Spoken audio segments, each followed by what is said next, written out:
Right now, approximately 38% of India's population are pure vegetarians traditionally it's like that. Let's say about 50 years ago, nearly 60% were vegetarians, but Western educated doctors have been telling people, if you don't eat meat, you won't get nourishment, you have to eat some meat.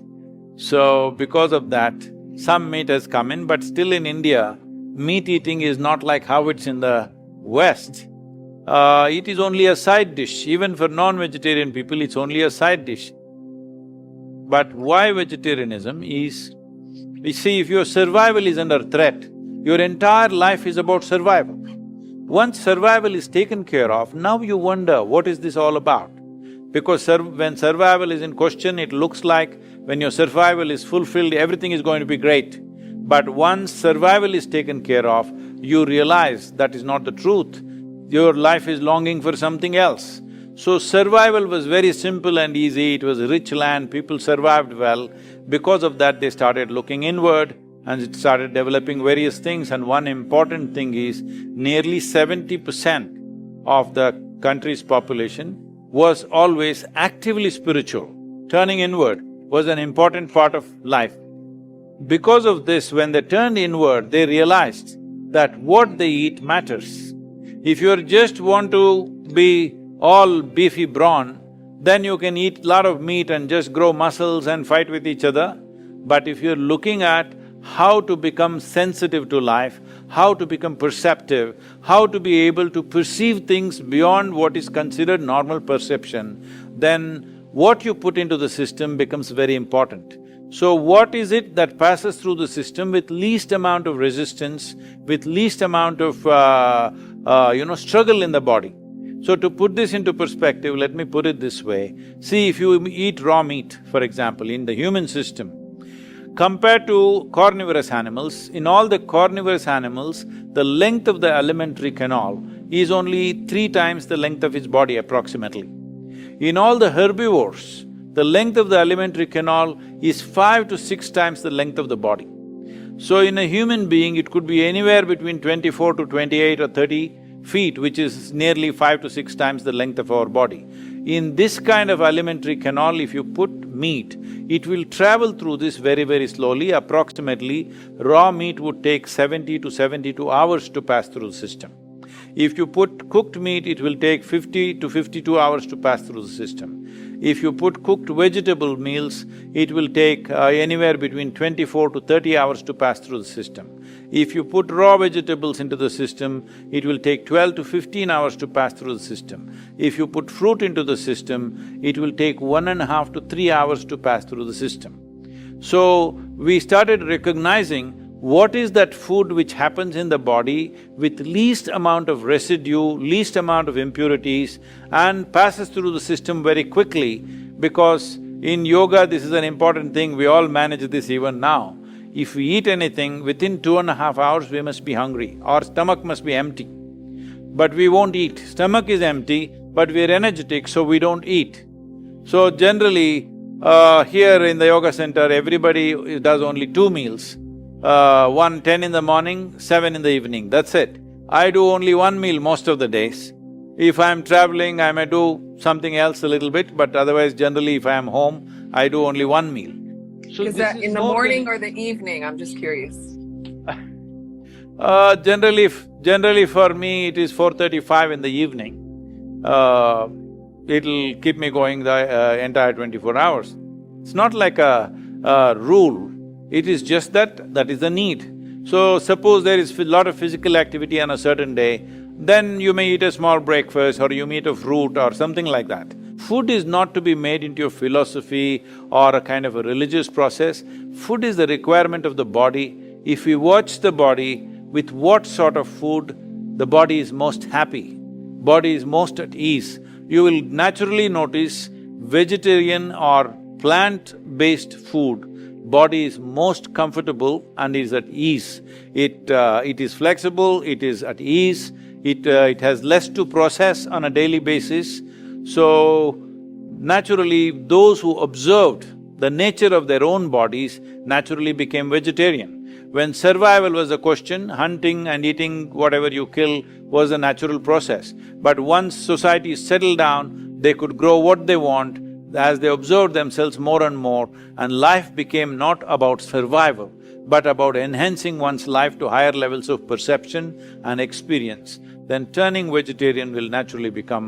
It's a natural process, it is bound to happen everywhere.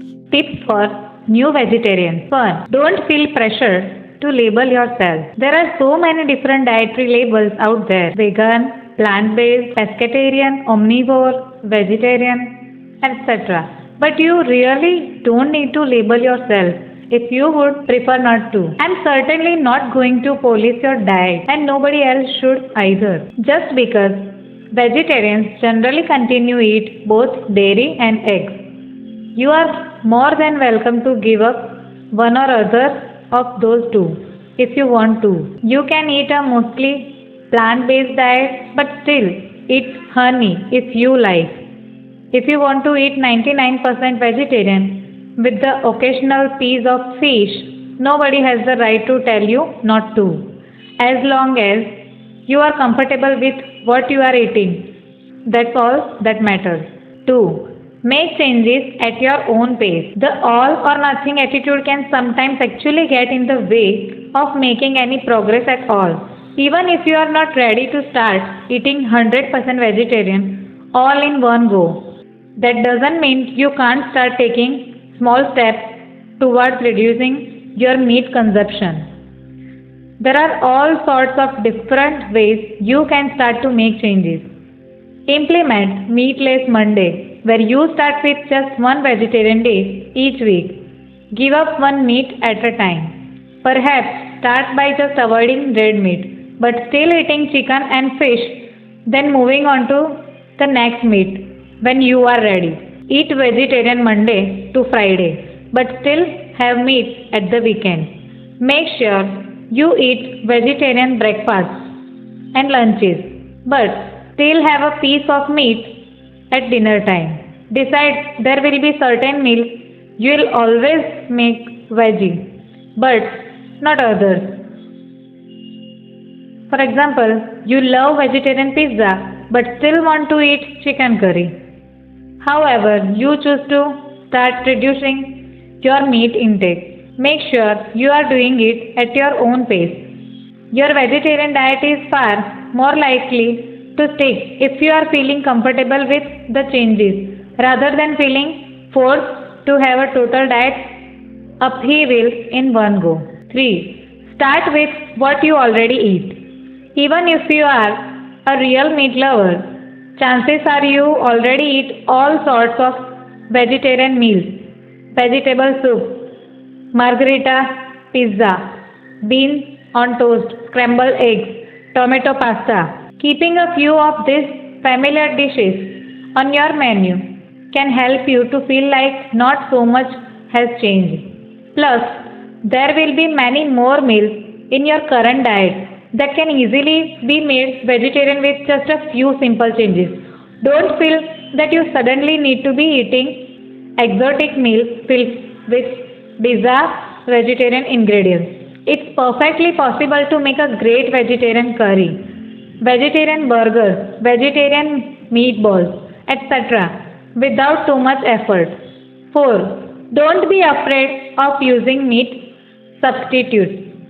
When thinking about how to change your current meaty favorites into vegetarian version, don't be afraid of using meat substitutes, like I often do in my vegetarian beef stew. There are all sorts of vegetarian products available that imitate meat, vegetarian based style meals, chicken style pieces, burgers, meatballs, nuggets.